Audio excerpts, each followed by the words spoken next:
Welcome back to Berry Life, bringing you easy and delicious vegan and vegetarian recipes from around the world.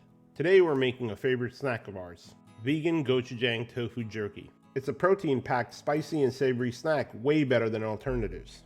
So let's get started. For this we'll need 1 block of tofu. First we'll remove the tofu from its packaging and drain any excess water. Then, using a tofu press here, we'll place the tofu into the middle basket and apply pressure to squeeze out the remaining liquid with the 2 rubber bands on the side and turn the clasps to tighten. We like this press because it's sturdy, super easy to clean, and stores well. We place a link in the video description below if you're interested in getting one. There are a lot of myths and misconceptions about tofu. On our blog at berrylife.com, we've shared a post busting some of these common myths. Check out the link in the video description below. Also, let us know in the comments what myths you've heard about tofu or vegan food in general. We'd love to hear from you. Let's set the record straight together. We'll press the tofu for 20 to 30 minutes. It's 30 minutes later. The tofu is pressed and relatively dry. We'll remove it from the basket and pat it dry. Why wasn't the vegan jerky invited to the barbecue? Because it couldn't meet expectations. Just want to say thank you for all your wonderful comments on YouTube, our website, Pinterest, Reddit, Instagram, and Facebook. It really helps us learn, grow, and adapt. Now we'll cut the tofu into 1/4-inch thick slices. You may need to go slow at this stage if the tofu is still tender or if your knife isn't as sharp. From this 1 block, we should get about 16 to 18 slices. If the slices aren't perfect, don't worry, because the uneven surface actually works in our favor to create a more interesting texture. Tofu jerky is a great snack to have around. It's healthy and savory. The best part about making it at home is you can make it the way you like it and experiment with different flavors. Also, it doesn't contain any preservatives. And let's not forget, this is budget friendly compared to store-bought. It's a great high protein grab and go option for school lunches, traveling, camping, picnic, hiking, or biking. We opt for these instead of rummaging through a box of crackers in a carb-craved feeding frenzy. Now we'll gently transfer all these slices to a lined baking sheet. We're using a silicone mat here, but you can also use parchment paper as well. Avoid aluminum foil for this recipe, as we'll be using vinegar in our glaze.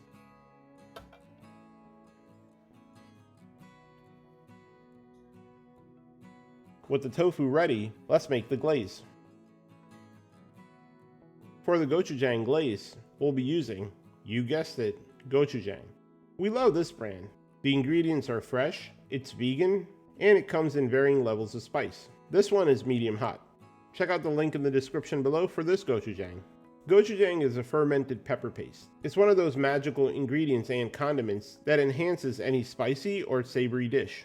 We've used it in noodles, pastas, fried rice, dumplings, stir fries, and more. We'll add 3 to 4 tablespoons to a mixing bowl, along with 2 tablespoons of light soy sauce for our savory element, 1 tablespoon of agave nectar for a little bit of sweetness to round out the flavor, 1 tablespoon of roasted sesame oil. It's kind of smoky, nutty, and ever so slightly bitter. 1 tablespoon of rice wine vinegar, or mirin. It's sour and slightly savory. And to kick it up a notch, 1/2 teaspoon of red pepper flakes. These are optional.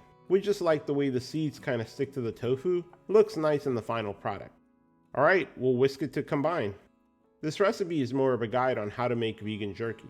I would encourage you to adjust the ingredients for this glaze to your preferences. You can play with the quantities to get your preferred combination of spicy, savory, sweet, sour, and bitter. Now for a taste test. Needs a little bit more sweetness. We'll add another tablespoon of agave nectar. And give it another mix. That's it. The gochujang glaze is ready. Now we'll head back to the tofu, and using a silicone brush, we'll channel the Great Bob Ross and apply the glaze. We don't need to apply a whole lot right now. Think of this as the first of 2 coats. We could also marinate the tofu or dunk the tofu directly into the glaze, which we've done before. But for the purposes of this video, we're using a brush. The advantage of brush is you don't need to move the tofu, so there is less risk of the tofu tearing or breaking. Also, you can keep your hands clean, as the glaze is pretty sticky. We make a similar jerky with other glazes as well, which we'll be sharing on the channel pretty soon. As I was brushing on the glaze, my wife told me, "Speed it up, Picasso." I was like, hey, what a nice compliment. Totally made my day. Now we'll flip the tofu over and apply the glaze to the other side. A small spatula like this comes in real handy. Just need something to get underneath the tofu slices, but not catch on the edge and tear.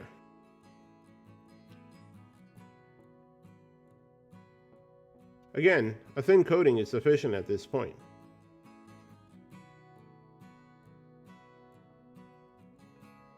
If you're a fan of tofu or gochujang, be sure to check out our other recipes on the channel or on our blog at berryberrylife.com.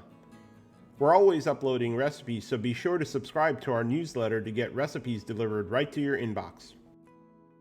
With the glaze applied to both sides, we'll preheat the oven to 150 to 200 degrees Fahrenheit, which is about 65 to 95 degrees Celsius for our viewers across the pond. And when the oven is preheated, we'll place our baking sheet into the oven and bake at this relatively low temperature for about 2 hours. Alright, it's been 2 hours. Let's check on the tofu. As you can see, the tofu slices have shrunk quite a bit. The silicone mat actually has measurement lines on the side, and you can see it's basically shrunk by half. The tofu is still kind of tender and flexible.